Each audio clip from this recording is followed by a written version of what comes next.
Amin'ny fahasoavana lahy be fahafito manaraka ny trinité zao amarana ny lohevitra hoe ambarao ny fahafahanao amin'ny tompo dia miarabantsika mpianakaviambeny voalohan'ny fitaizam-panahiny voalohan-dasy rehetra manaraka izao fanompoam-pavahana izao.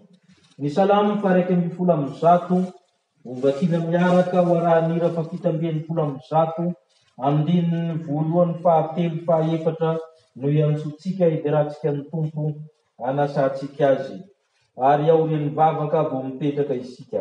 Salamo faraiky amby folo amby zato mihira fafito amby enimpolo amby zato andininy voalohany fahatelo fahaefatra ho arahan'ny vavaka.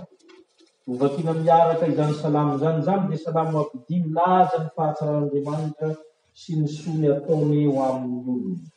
Vakitsika aminaran'ny tompo. Aleluia, idera ny jova amin'ny foko rehetra eo amin'ny fivorian'ny narina sy ny fimbonany lehibe. Lehibe ny asan'i Jehova ka dininy izay rehetra mankasitraka azy. Madera sady malaza ny asany ary ny fahamarinany maharitra mandrakizay. Manao izay ahatsiarovana ny fahagagana ataony izy. Miantra sy mamindra fo Jehova, nomeny amina izay matahotra azy. Tsarovany mandrakizay ny fanekeny. Nierin'ny asany maseny tamin'ny olona, tany nanomezany azy ny lovany jetilisa. Ny asany tanany dia fahamarinana sy fitsarana. Mahatoky avokoa ny didiny rehetra. Mitoetra mafy mandrakizay dio ireny, fa natao tamin'ny fahamarinana sy fahitsina. Manafitra fanavotana ho amin'ny olona izy, efa namonina ny fanekeny olon'Andriamanitra. Masina sy matahotra ny anarany. Ny fahatahonan'i Jehova fiandoham-pahendrena, fahalalana tsara ho an'ny rehetra manampitombo azy. Maharitra mandrakizay ny fiderana azy. Amen.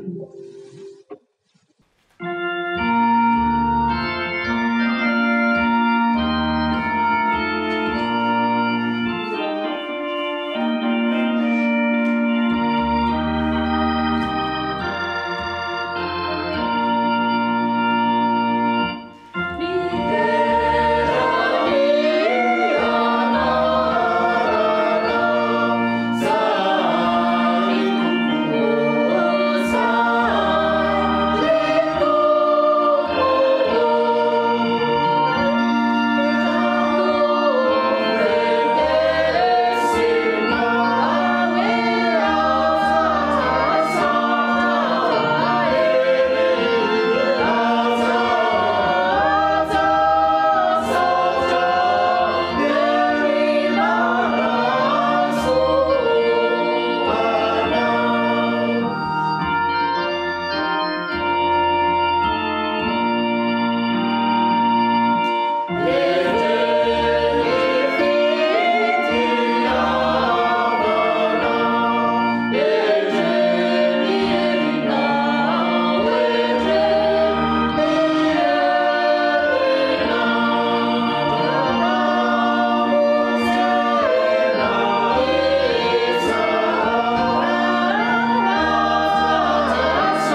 mivavaka isika. Midiranao tokoa izay, manolotra ny aja ny sotra ny hery ho anao. Nisoranao zay tompo lehibe ny asanao, dinino zay matahotra anao. Ianao manome anina zay matahotra anao, ary fahamarina fitsarana no kalazena anao. Soranao zay fa nitantaninao ny vimbininao ka nahatratra zao anio izao. Tsy noho ny herinena ny tanjakay, fa noho ny fitiavanao anay. Nahatratra zao alahady farany amin'ny volana Jolay zao zay. Maro no tsy nahatratra izany, ao ny fany aminao anan-danitra, ao ny tsy afaka noho ny tsy fahasalamana, fa izay zao no miaona aminao. Isan'ny tokantrano amin'ny toerana rehetra izay mandray izao fanompom-pavahana izao. Ka tononona amin'ny tokantrano tsirairay avy ny fiadananao, satria efa tonga efovoanay ianao. Koa mangataka aminao zay tompo, mba raisy ny fankalazana sy ny voninahitra. Atrehefeny kosa zao fanompoana masina izao. Ho an'ny takasitrano masinao, ho vavaka tsy aroaroam-paratsina, ka ianao Andriamanitra hitay anay. Ka hiteny aminay ianao zanako, ary malala masoko sady tianao ny be voninahitra. Andriamanitra miara-monina aminay ianao fa tsy mba mandao anay. Koa izany nisorana ianao, koa dia ianao no manamasina zao fotoana izao. Ianao Kristy memboninahitra, fa ny fanamasina kosa anao fisoroana masina no ny amin'ny finoanay ho eo ankavan'Andriamanitra, ho fanatitra velona masina zay satria manao zao fanompom-pavahana izao. Manao zao fanompoana masina izao. Koa izany indrindra miarahany aman'olona miaraka amin'ny Kristy, le vavaka ny ampianarin'ny faizay zay manao hoe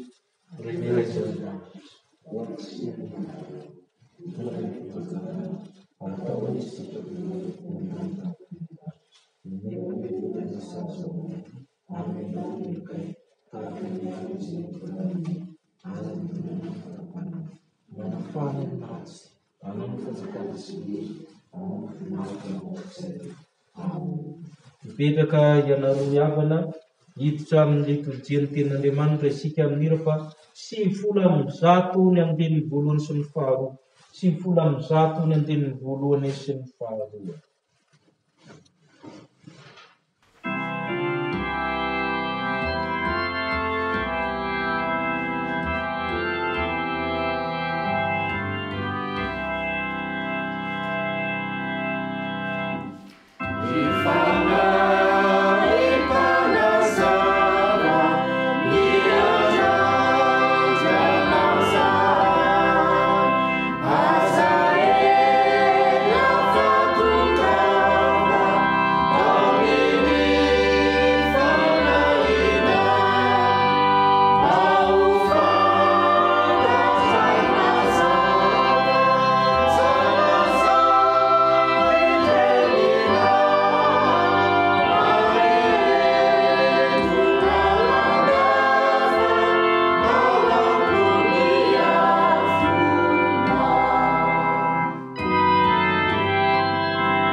Mivaky teny voalohany dia amin'ny Samuela faharoa, 7 ny andinin'ny 410 hatramin'ny 420. Timoty faharoa koa, 2 ny andinin'ny voalohany hatramin'ny 7:10. Timoty faharoa, andinin'ny voalohany hatramin'ny 7:10. Lioka 9 andinin'ny 6:20 hatramin'ny 7:30. Samuela faharoa 7 ny andinin'ny 7:20 hatramin'ny 420. Samuela faharoa 7 andinin'ny 7:20 hatramin'ny 420. Timoty faharoa toko faharoa andininy voalohany hatramin'ny fahatelo ambin'ny folo. Timoty faharoa toko faharoa andininy voalohany hatramin'ny fahatelo ambin'ny folo. Lioka toko fahavalo andininy fahenina amby roapolo hatramin'ny fahasivy amby telopolo. Ovakina amin'ny anaran'ny Tompo izany rehetra izany. Samoela faharoa toko fahafito andininy fahafito ambin'ny folo hatramin'ny fahaefatra amby roapolo. Izany dia milaza fa naniry anao tempolo Davida dia nomen'Andriamanitra toky izy fitahiana na be tsy izy ary nanao izany tempolo izany fanazana amin'ny anaran'ny Tompo. Araka izany teny rehetra izany sy araka izay fahitana rehetra izao no nolazainy Natana tamin'ny Davida. Ary Davida mpanjaka niditra ka nipetraka teo anatrel'i Jehova ary nanao hoe: "Zinona moa Jehova? Ary zinona ny mpianakaviko novimbininao ambaraka ankehitriny aho? Ary mbola ataonao zavatra kely ihany aza izany, Jehova Tompo. Fa iny rehefa voalazanao kony amin'ny taranaky ny mpanomponao hatramin'ny mbola any aoriana lavitra any. Ary izany dia fanaon'ny olona Jehova Tompo. Ko inona intsony no lazainy Davida aminao? Fa ianao Jehova Tompo no mahalala ny mpanomponao. No niteninao sy araka ny sitraponao nanaovanao izao zavatra lehibe rehetra io, ampahalalanao ny mpanomponao. Ko amin'izany dia lehibe ianao Jehova Andriamanitra, fa tsy misy tahaka anao, ka tsy misy afa-Andriamanitra afa-tsy anao, araka izay rehetra rehetra sofinay. Ary aiza moa no hisy firenena tahaka ny Israely olonao, izay nalehan'Andriamanitra votonao olona sy anaovana anaranao azy, ary anaovana ny zavatra lehibe ho anareo sy zava-matahatra ho amin'ny taninao teo anatrel'ny olonao, izay navotanao anao avy tamin'ny firenena Egipta sy ny Andriamanina, dia nampitoerinao ny Israely olonao mandrakizay. Ary ianao Jehova no efa tonga Andriamanina. Amen. Timote faharoa toko faharoa ny andininy voalohany hatramin'ny fahatelo ambin'ny folo. Koa ianao anaka dia aoka hiahery amin'ny fahasoavana izay amin'ny Kristy Jesosy. Ary zavatra rehetra renao tamiko teo anatreny vavolombelona maro dia tolory ny olona matoky izay ahay mampianatra ny sasany kosa.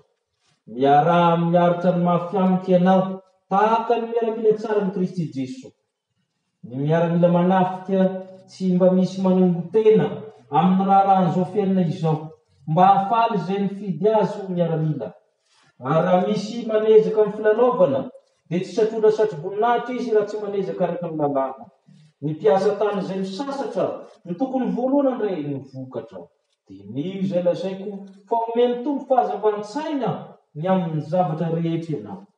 Tsarovy Jesosy Kristy izay natsangana tamin'ny maty, dia ilay tamin'ny taranaky Davida araka ny filazantsara, izay aretako fahoriana hatramin'ny fatorana aza ohatra ny mpanao ratsy. Nefa ny tenin'Andriamanitra tsy mba voafatotra. Izaho ny aretako zavatra rehetra ny amin'ny olom-boafidy mba ahazoan'izy ireny koa famonjena dia eo amin'ny Kristy Jesosy mba amin'ny voninahitra mandrakizay. Mahatoky izao teny izao. Fa raha miara-maty aminy isika dia ara-belona aminy koa. Fa raha miara-miaritra isika dia ara-manjaka aminy. Fa raha mandahaza isika, izy koa andahatsika. Fa na dia tsy mahatoky aza isika dia mbola mahatoky any izy fa tsy mahazo mandamy tenany. Amen. Mitsangana isika hitsena ny vaovao mahafaly. Vaovao mahafaly nosoratan'i Lioka toko fahavalo andininy fahenina amby roapolo hatramin'ny fahasivy amby telopolo, milaza ny namoahany Jesosy ny demony maro tamin'ny lehilahy anankiray tamin'ny tanin'ny Gesarena. Dia nitody tany amin'ny tanin'ny Gerasena izay talipon'ny Galilea izy.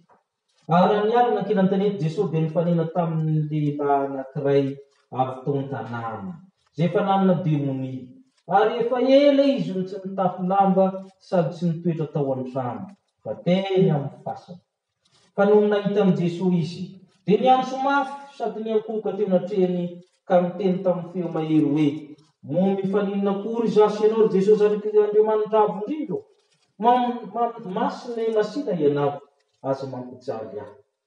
Fa izy nandidy ny fanahy maloto iboaka tamin'ny lehilahy, fa efa nahazo azy ela izany, ary efa nafaritra tamin'ny gadra na ny tanany na ny tongony ka nambenana izy nefa nitapahany fatorana ka dia nentiny dia ninoritrana kany anefitra izy. Ary Jesosy namitany azy ka nanao hoe iza moa no anaranao? Tena maly izy legiona fa dia amin'ny maro no efa niditra tao anatiny.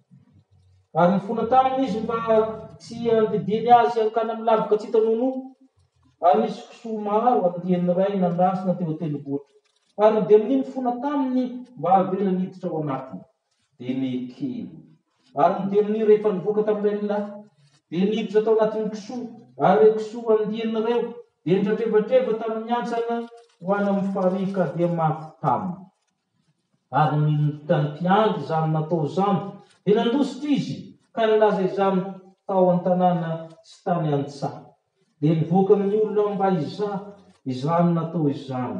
Ary tonga tany amin'ny Jesosy izy dia nahita lehilahy izay efa nivoahany demoni.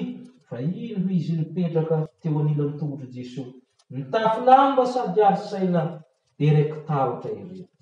Ary izay efa nahita dia nanambara tamin'ny olona namonjena ilay demoniaka. Ary ny olona rehetra tamin'ny Gerasena manodidina dia nangataka ny Jesosy hiala aminy satria rekitahotra indrindra izy. Ary Jesosy niondrona an-tsambokely ka niverina. Ary ny lehilahy izay efa nivoaha amin'ny demoni dia nangataka mba hitoetra ao aminy. Nefa nampidiny Jesosy izy ka nataony hoe mody any an-tranonao ka mbarao ny zavatra lehibe nataon'Andriamanitra taminao. Dia nandeha izy ka mitory eo amin'ny tanàna izay zavatra lehibe nataon'i Jesosy taminy. Ray masonao manamasinana ny fahamanana ny telona ny fahamanana. Isarana nyenito nole finasasa. Vavaka isika teninao dia teny velona, nandroanao ny demoni, nampitsaranao ny tafio-drivotra. Ny teninao dia nentin'ny apôstôly masina nosoratana ka tonga teny malagasy. Fa ny teninao koa dia tonga nofokanonina taminay dia Jesosy Kristy izany. Koa miano taminao izay tompo, ambarao aminay ny afatrao, mitenena aminay Jesosy araka ny fombanao. Miano taminao izay ry fanamasina, mitoera aminay tsirairay avy mba hiaino ny anatrao, mitomboa ny finoanay ka mitenena tompo pavonina hiaino izay mpanomponao. Amen.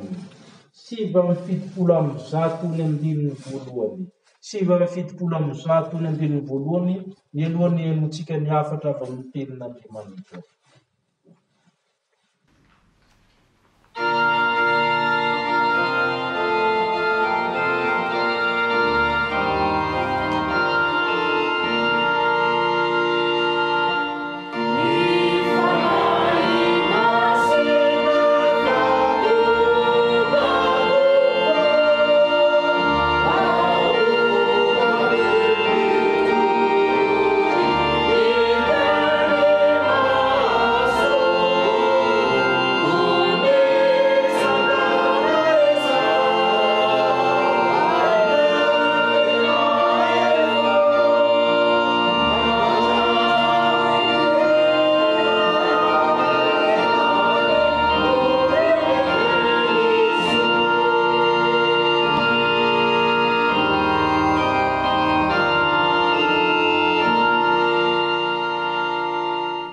Mahazo toerana ianareo riavana. Timoty 2:2 vakitsika. Timoty 2:2 vakina amin'ny anaran'ny Tompo. Miara-miaritra ny mafianoky ianao tahaka ny miaramila tsara ny Kristy Jesosy. Ho amintsika rehetra ny fahasoavana mba amin'ny fiadanana Andriamanitra retsika sy Jesosy Kristy tompontsika. Tamin'ny izany riavana no teny tanevantsika tamin'ny 12 taonany fehezam-panahy 10 andafy. Paoly apôstôly no manoratra ho amin'ny Timoty. Ny Timoty dia lasa lavitra, miady revy, mbola tanora. Ary nitebiteby izy nanefa mpitany na tany Efesosy. Ary izany mahatonga ny Paoly apôstôly na dia lavitra dia mampahery azy hatrany. Ary nanahirana ny Timoty resaraka tamin'ny Paoly apôstôly. Vatantsika ilay Timoty voalohany ny andininy fahatelo sy ny Timoty faharoa azafady ny andininy ny toko voalohany eo. Timoty faharoa toko voalohany ny andininy fahatelo sy ny fahaefatra ilazana zany tebiteby sy ahany Paoly mpaniraka sy Timoty izay nirahana izany. Timoty faharoa toko voalohany ny andininy fahatelo sy ny fahaefatra. Nisaorin'Andriamanitra izay tompoko araky ny nataony razo amin'ny fihetresana madio, fa tsy manam-pitsarana akory ny fahatsirovakanao amin'ny fivavahako andro aman'alina, ary manira hitanao aho, satria tsaroko ny ranomasonao mba ho feno fitariana. Tomany Timoty, i Paoly malahelo, mivavaka andro aman'alina ireo fanome vaovao manoloana ny fahasorotana amin'ny fiforiana zany filazantsara izany. Izany indrindra nampaherezan'ny Paoly azy le teny vaikitsika teo hoe miaritra ny mafy amiko ianao tahaka ny miaramila tsara ny Kristy Jesosy. Kristianina miaramila tsara ny Kristy Jesosy. Zay no afatra ifampirezintsika amin'izao andro miady mafy izao koa. Kristianina miaramila tsara ny teo kristianina miaramila tsara be ianao. Izay ambaran'ny Paoly ankehitriny ny torolalina ho amin'izany. Ny voalohany avy hatramy dia raha tsika hoe ny miaramila tsara ny Kristy Jesosy dia miara-mijaly eo amin'ny Kristy. Miara-mijaly eo amin'ny Kristy. Ary izay no zavatra teneny ery miara-mijaly. Miara-mijaly eo amin'ny Kristy. Izany dia misy ohatra telo resafin'ny Paoly apôstôly. Ny anankiray ny maha miaramila, ny anankiray ny maha mpanao fanatanjahantena, ny anankiray maha mpamoly. Ireo dia karazan'olona miaritra ro telo ireo ho Paoly apôstôly, ary mafy miareta amin'ireo. Raha antsika manomboka avy amin'ny andininy voalohany ny fanazavana. Ny voalohany ilainao rehefa miara-mijaly amin'ny Kristy dia mila mahery amin'ny faherezana io tsy azo raha tsy amin'ny Kristy. Fa ianao anako izy dia aoka hiara-hely amin'iny amin'ny fahasoavana izao amin'ny Kristy. Tsy herintsika olombelona fa hery omeny Kristy. Itsika tsy mahavita malemy marary hianjadiany zavatra rehetra fa hery eo amin'ny Kristy. Ny tapany faharoa rehefa miara-mijaly dia mila olona. Tsy hanao rery, aza miasa rery Timoty. Zay zavatra renao tamiko teo anatrehany vavolombelona maro dia ahoana ozy izy? Atoloro ny olona mahatoky izay hay mampianatra ny sasany koa. Ka na pastery ianao, na dekôny ianao, na loholona ianao tahaka ny Timoty ianao, na tanora ianao, miara-miasa amin'ny olona hafa fa tsy hanao rery ny miaritra. Fa misy olona koa ampitaina, zay ma miaramila baiko miampita. Avy amin'ny grady ambony midina hatramin'ny miaramila tsotra. Zay le apatsahivon'ny Paoly eto hoe mila miara-miasa amin'ny olona ianao. Mila miara-mijaly amin'ny olona ianao mba tafavoaky io. Eo amin'izay dia ohatra telo resahako teo. Ny voalohany ozy ny miaramila rehefa manafika mandeha miady. Tsy mba mikitikitika zava-trafa ny mission atrehany. Vavakitsika hoe andininy fahaefatra. Ny miaramila manafika dia tsy mba misy manembotena amin'ny raharahany zao kelinay izao mba hafahany rehefa mifidiazo. Le hoe raharahany zao fiainana izao dia res no publika amin'ny teny latiny zavatra zao tontolo izao. Ary zato mahatonga amin'ny miaramila ozy tsy mifangaroaro loatra amin'ny sivily, tsy mifangaroaro loatra amin'ny politika, tsy mifangaroaro loatra amin'ny fiarahamonina makamaka zavatra. Tsika tamin'ny tamin'olona na tsara le film vietnamiana reny. Fa raha vao mihinan-kinam-pona amin'ireny dia maty avao satria zanahary mamosavy, mamantika sy ny sisa. Ka ny miaramila manafika Paoly apôstôly tsy kitikitika zavatra hafa. Nanatrika déploiement mankany Irak tamin'ny fonandro tany velany dia nahita miaramila Amerikanina ho any Irak. Fa entin'izareo hatramina rano gangabea fonty mitondra rano lavitra be ity. Izy le kolonely hoe ny miaramila ilay raha maty amin'ny mihinan-kinam-pona dia maty ho azy. Fa tsy tokony misy zavatra ohatrim-ponay eny an-dalana na rano alatsaka tara aman'olona fa sao voafandika. Ary zany koa ny fiainana kristianina ny Paoly. io mifangaroaro mandraindray zavatra rehetra io, manandrakanina rehetra io mahafaty fanahy.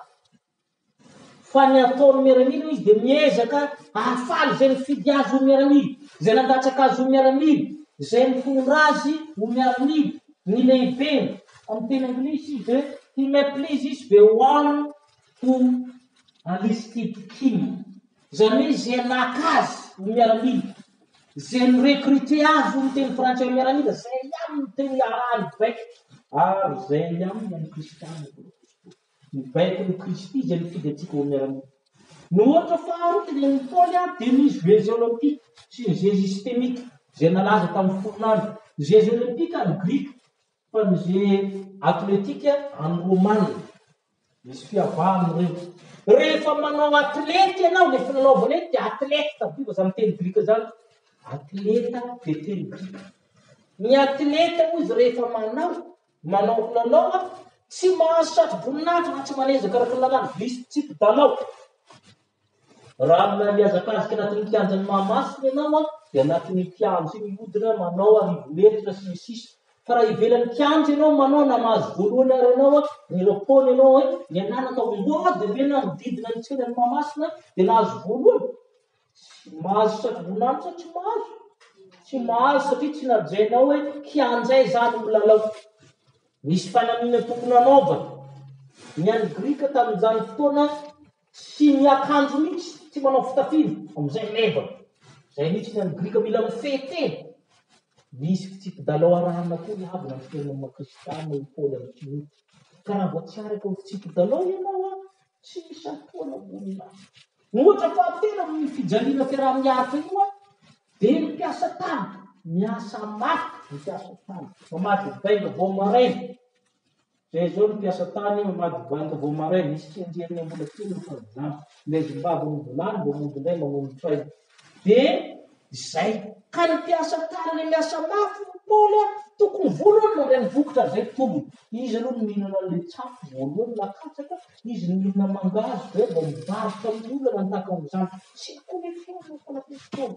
Olona miaritra miaramila.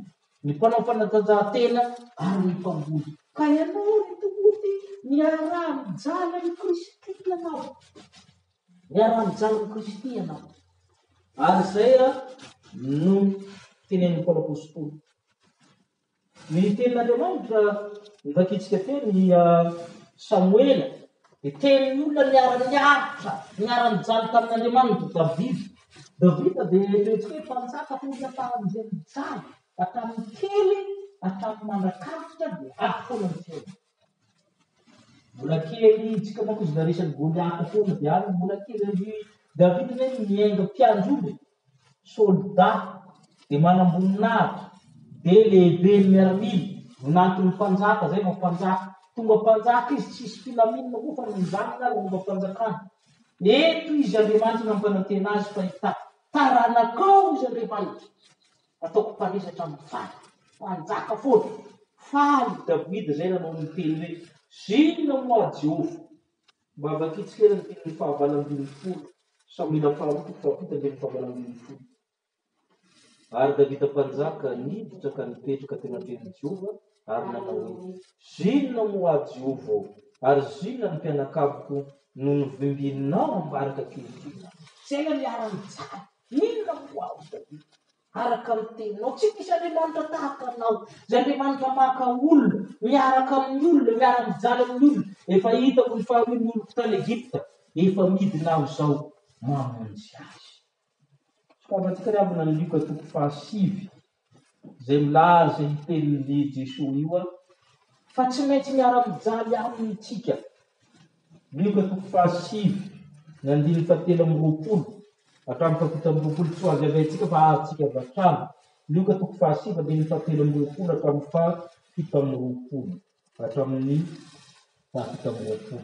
Ary koa Jesosy tamin'ny raha misy tanaraka aoka izy andany tenany dia mitondra ny azy fijaliany manino isanao ka anaraka. Fa na iza ny tamonjy ny ainy dia avery. Ary na iza izy navery ny ainy ny amiko. Fa inona moa so azy raha mahazo zao tontolo izao kanefa very ny ainy. na mampiantoka zany izy.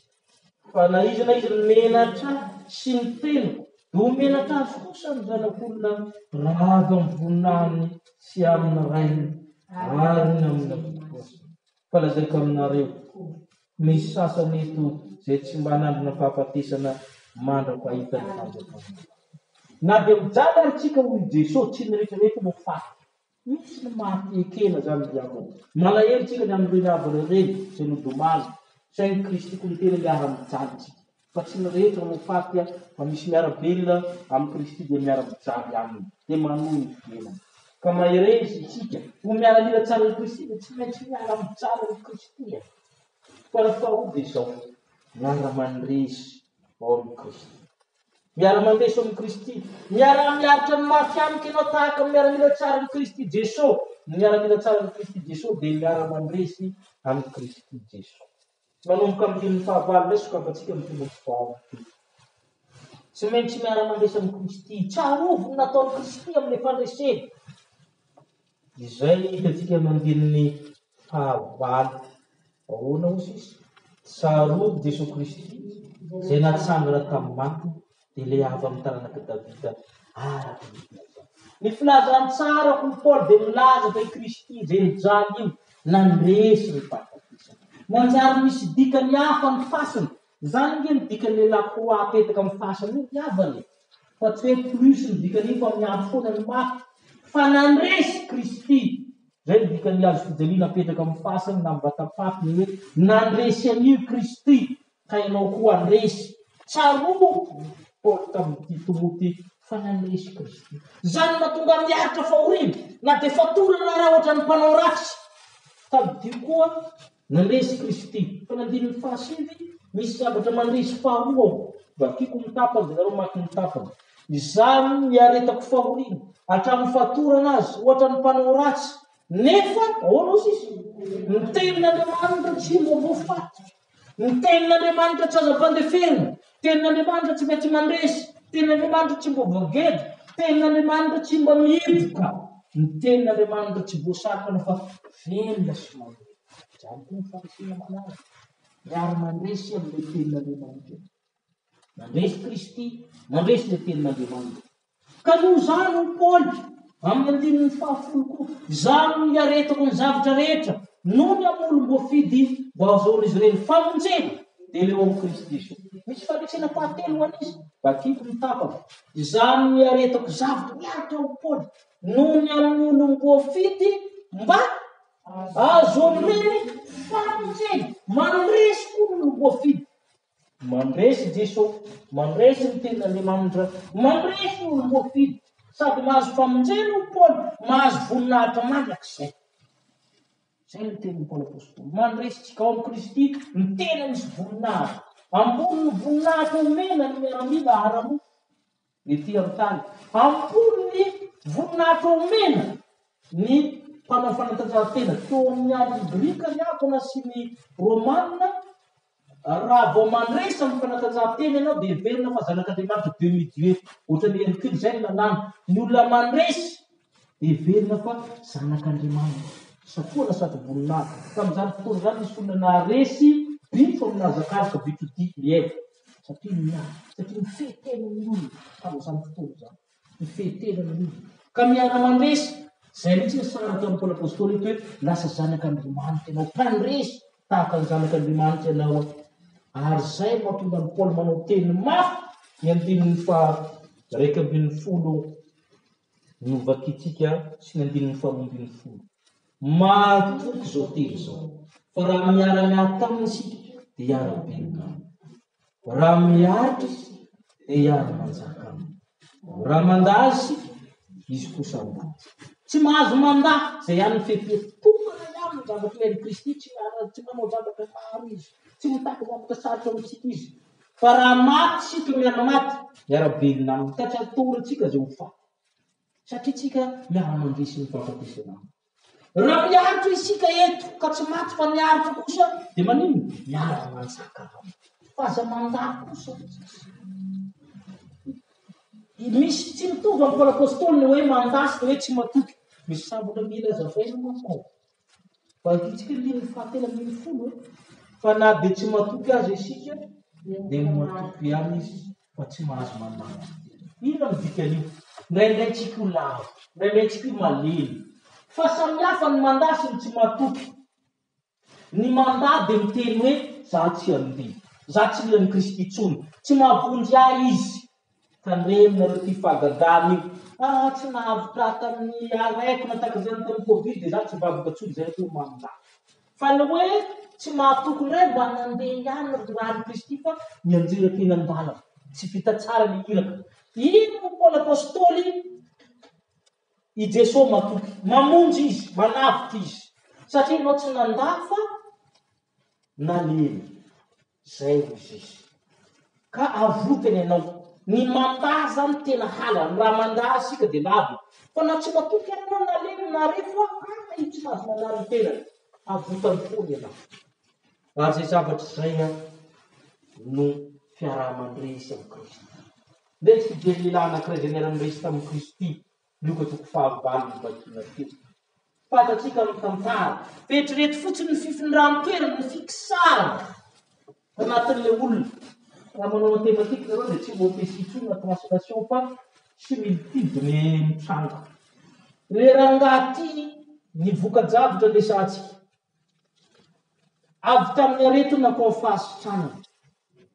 Avy tamin'ny démonie nankana arsay. Ny voka-javatra ny resultat ny vakitsika. Ny 5:30. Luka 4:20. Ary dia nivoaka ny olona mahizaza natao izany. Ary tonga tany amin'ny Jesosy izy dia nahita lehilahy izay nanovoavy teny fa indro nipetraka teo amin'ny teny mitafilany. Taloha izy niboridana chaîne gadra vitsy matazona azy. Zao izy mipetraka. Taloha izy tanam-pasina tanan'efitra. Jereo zany fikisana zany. Zao izy eo amin'ny tongotra Jesosy. Taloha izy démonie 2 zay tsy zakany kisoa 2 mipetraka taminy. Zao izy manana saina. Lasa mpitoly. Tany ianao mitoly. Ny zava-dehibe zany natao mitoly mpandresy. Lasa miaramila tsara amin'ny Kristy. Taloha izy tanan'efitra tanam-pasana. Zao izy midirana mitranona. Réinsertion sociale totale nataon'ny Kristy. Midiana ianao. Fanariana ny maha olona manontolo. Miverina amin'ny tranony, miverina amin'ny sainy, miverina amin'ny fahadiovana, miverina amin'ny maha olona, miverina amin'ny fiarahamonina. Zany ny fandresena ataon'ny tompo aminao minona olana. Ataon'ny fandresena. Ary moa tsy fatatsika moa ny Romanina 4:9. Romanina 4:9 izay fantatsika loatra no amaranantsika izany rehetra izany. Romanina 4:9 ny 5:30 hatramin'ny 7:30. Izo no mahasaraka atsika amin'ny fitiavan'ny Kristy. Fahoriana ba, sa fahantrana, sa fanenjena, sa mosary, sa fitanjana, sa loza, sa sabatra. Araka ny voasoratra hoe fa noho ny aminao namonanay mandrakariva toy ny ondro vonona ny fijiranay. Kanefa amin'izany rehetra izany dia manoatra no mipandresy isika amin'ny alalan'ilay tiantsika. Fa matoky hafa nampahafatesany na fiainana, na anjely, na refanafahana, na zavatra na hery, ny anamony ny any ambany, na inona amin'izao zavatra rehetra izao tsy hasarika antsika amin'ny fitiavan'Andriamanitra izay ao amin'ny Kristy Jesosy. Na anjely tsy maharesy azy. Tabita tamin'ny Jakoba ny fampitolona tamin'ny anjely marain'ilay parainy any. Manao lui fa tsy resy. Rehefa miaraka amin'ny Kristy. Eny raviny miaramila tsara ny Kristy Jesosy. Dia miara-mijaly amin'ny Kristy. Miara-mijaly isika rehetra. Ao tsy manam-bidy. Tsy mahihekely sakafo ambany fito. Ao ny diran-tosa. Ao ny enam-polo. Ao ny aretina. Ny fahafatesana. Amarino tsara kosa fa ao ny Kristy ianao. Ao ny Kristy dia miara-mandresy amin'ny Kristy. Na maitsika na velona dia miara-mandresy amin'ny Kristy. Miara-mila tsara ny Kristy Jesosy. Isika ao anatin'izany. Izany mahatonga antsika tenenan'ny Paoly apôstôly hoe miaritra ny mafy amiko ianao tahaka ny miaramila ny Kristy Jesosy. Amen. Fa afaka mandinika isika.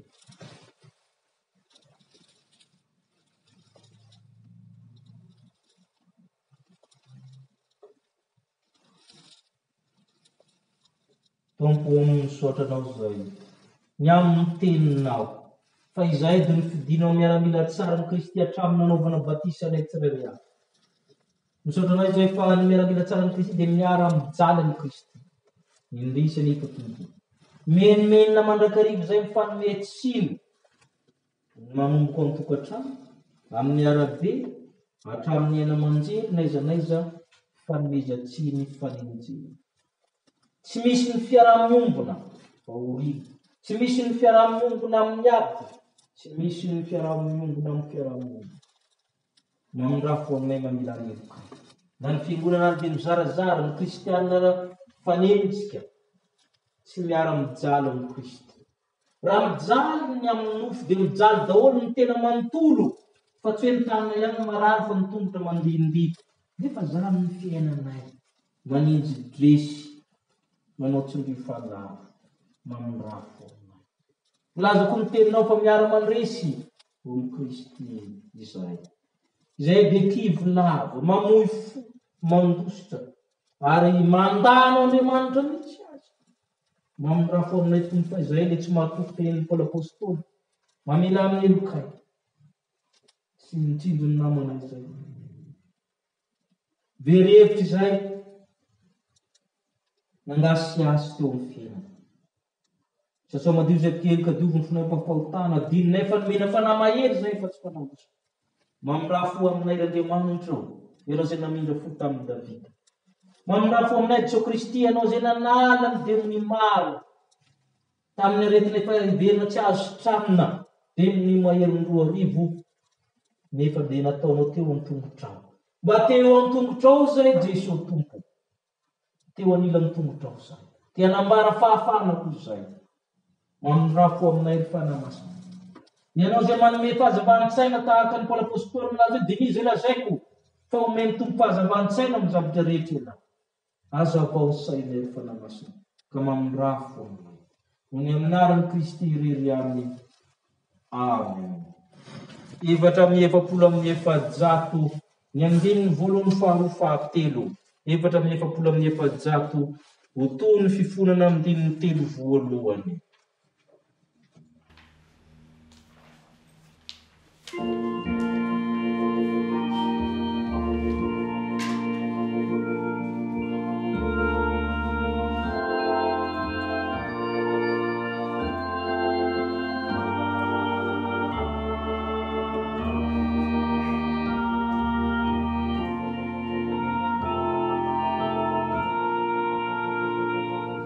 Desire to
ho anao zay mibeboka marina tokoa ary vonona ho miaramila tsara ny Kristy indray. Mitsangana indray ny teny soamafaly fa mahafany fahotantsika izy. Hoy Tompo aminareo, ampionono ny olo Andriamanitra reo, mitory teny soamafaly amin'ny Jerosalema, lazao aminy fa vita ny adiny sady voavela ny elony, fa fitiavana mandrakizay ny tiavaka anao, ary zany nampaharetako fa mirampo anao, no zany ariavana dia voavela sy voafavako ny fahotanareo, ny aminaran'ny Kristy Tompo, samyamideran'ny Tompo ianareo manao hoe, sambatra ny olona zay voavela ny elony, sy voasara ny fahotana, sambatra ny olona zay atsehan'i Jehova eloka, ary tsy misy fitaka ny fanahiny. 750 isaorantsika amin'ny tompony amin'izany famelan-keloka izany. Nandiny ny voalohany sy ny faharoa amin'ny 750.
Vavaka isika, misaotranao zay tompona amin'ny teninao, niraisinao ndray zay, nampidirinao zaza vao miaramila tsara ny Kristy, hiezaka mba ho tonga manamboninahitra amin'ny Kristy. Eny andeha zay hiara-mijaly aminao, andeha koa zay hiara-ndresy aminao, hiatrika ny fiainanay zay manomboka zao andro volana amin'ny herinandro zao, hiatrika ny herinandro vaovao. Eny Tompo, taio zahay amin'ny fijoroana vavolombelona. Koa mangataka aminao zahay, ao ny sahirana, ao ny tsy manam-bola, ao ny tsy manan-katokona, ianao Andriamanitra hijery azy ireo. Ampianary koa zay hijery ny manodidina anay, sao dia misy tsy manam-po amina. Mifanampy zahay, ka tsy ary fa raha mijaly ny hafa dia zay koa mbo mijaly. Ao ny marary, na amin'ny arety mandrikany na amin'ny aretina tsotra, hijery azy ireo na namedina ny fanentenana, ka ho tonga fiadamina le fahoriana mangidy dia mangidy manjo azy, satria ny fitiavanao namonjenao azy etsidina amin'ny lavaka fahalevonana. Vava koa zay amin'izay manamanjo, ianao Andriamanitra ampionina azy ireo, satria ianao Andriamanitra nanome ianao ny maka isorona ianao, ka navelona zay namaty dia mpandresy ao aminao, ka atanjaha ny lohalika malemy sy tanana miravoravo. Ao ny tsy maintsy miasa, ampio izy ireo mba hery, arabatana ratsy ny ra-panahy, ka ianao Andriamanitra no ampamokatra ny asa. Ao izay mitandro tena tsy maintsy mihiboka, ianao Andriamanitra no hiaro azy ireo, ka tsy mihibokibo-dratsy akory fa ao aminao Kristy, azoto amaky beboly, anao ny tononkira-panahy sy ny salamo, ka ifampilaza amin'ny teninao amin'ny ankonana, ifanasoa ampitombo ny fankatiavana.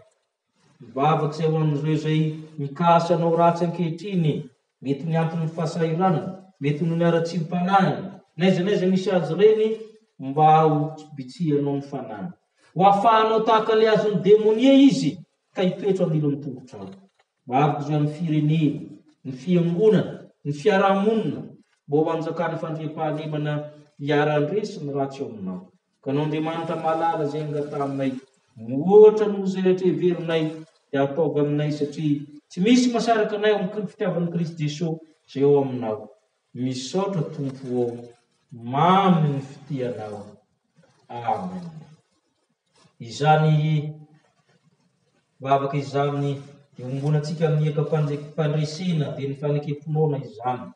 Ka ny fanekemponoana hotonontsika dia ny fanekemponoana laharana faharoa.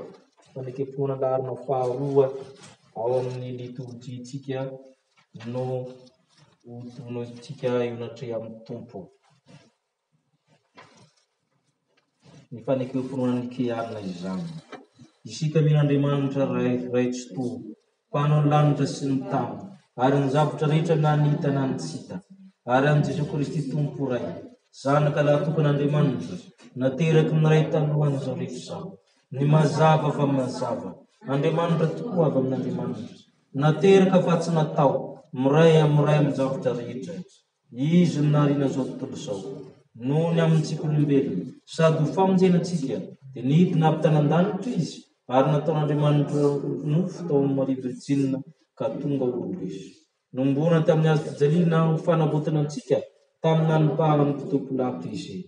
Maty izy ka nalevina, nitsangana tamaty tamin'ny andro fahatelo araka izay voasoratra izy. Niaky nandanitra izy ary mipetry ny kavanan'ny ray.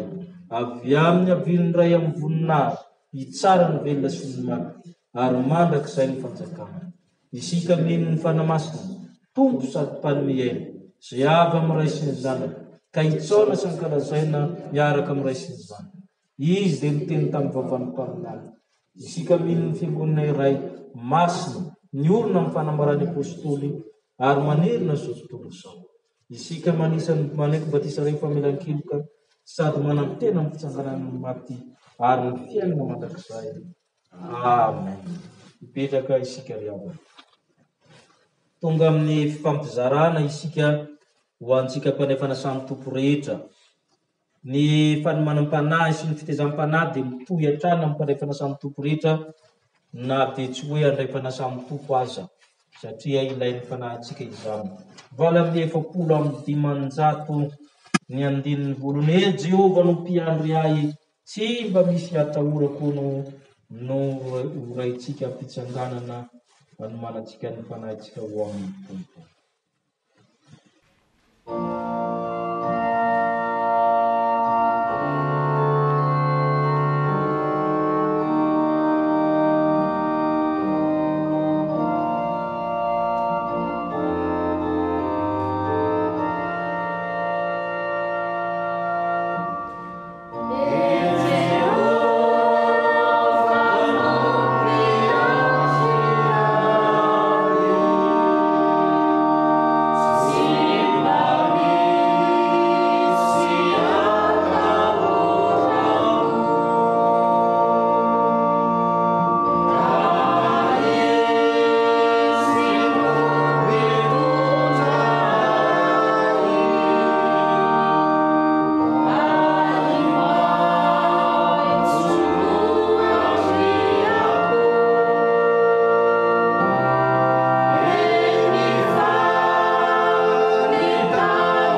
Kolosianina toko fahatelo.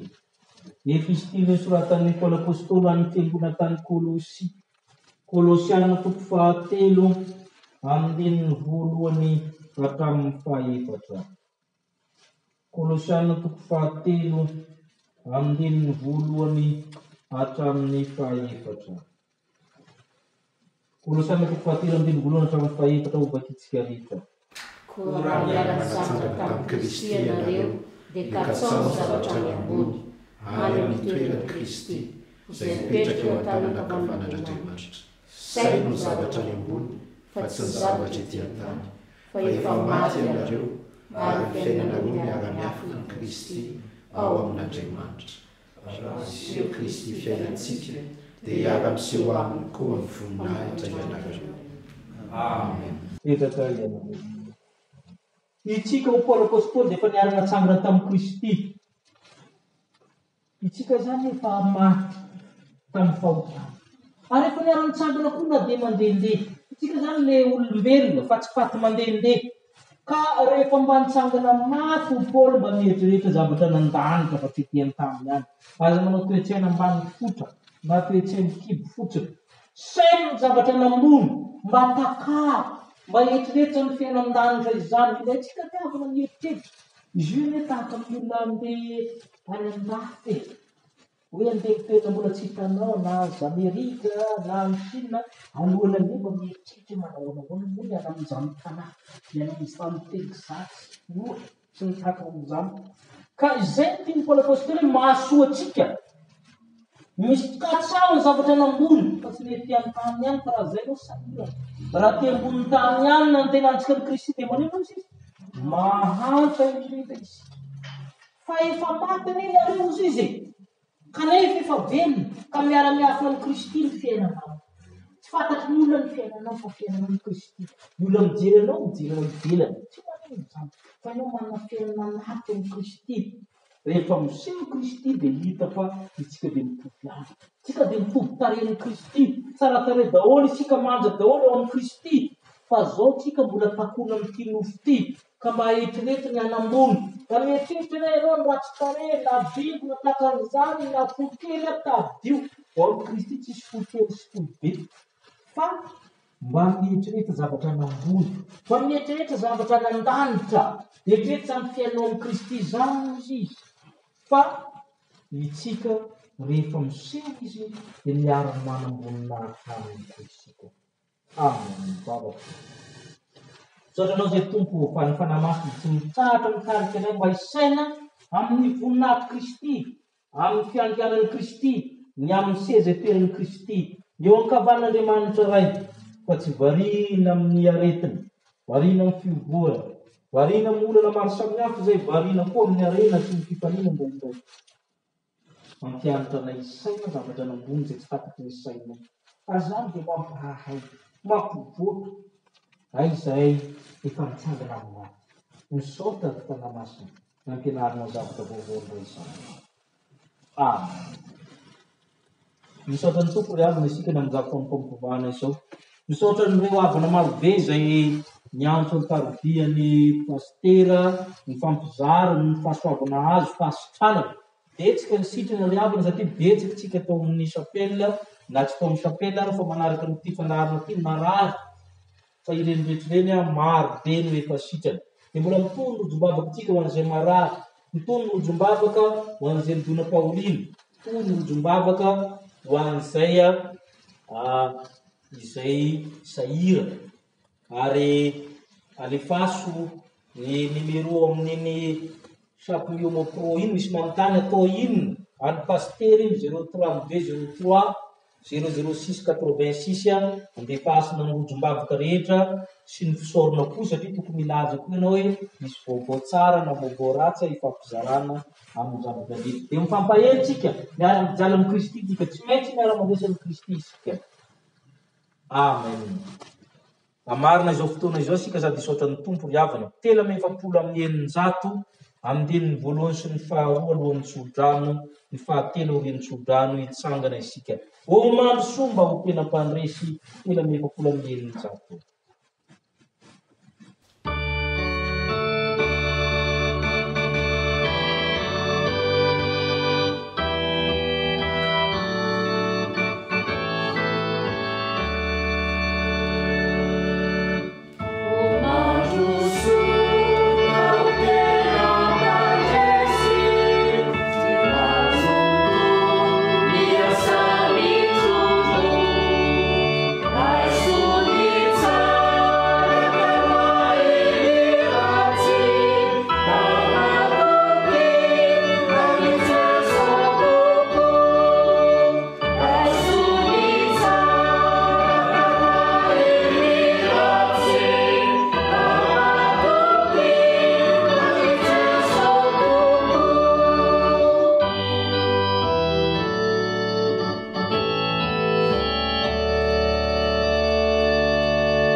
terahan'Andriamanitra aminareo izao tsodrano izao. Ary Andriamanitra ilay efa tia anareo, izay manome anareo fampinoana mandrakizay. Andriamanitra ny fiadanana masina anareo, arovana avokoa ny tokantranonareo, ny ankonanareo, ny ainareo, ny teninareo, na eto na ny lavidrano. Ho tahino raha miditra, ho tahino raha mivoaka, ho tahino raha mandeha, ho tahino raha mitoetra. Ka ny fahasoavan'i Jesosy Kristy, ny fitiavan'Andriamanitra iray, fampiresana ny fanamasina hitantana anareo, n'aiza n'aiza alehanareo. Amen.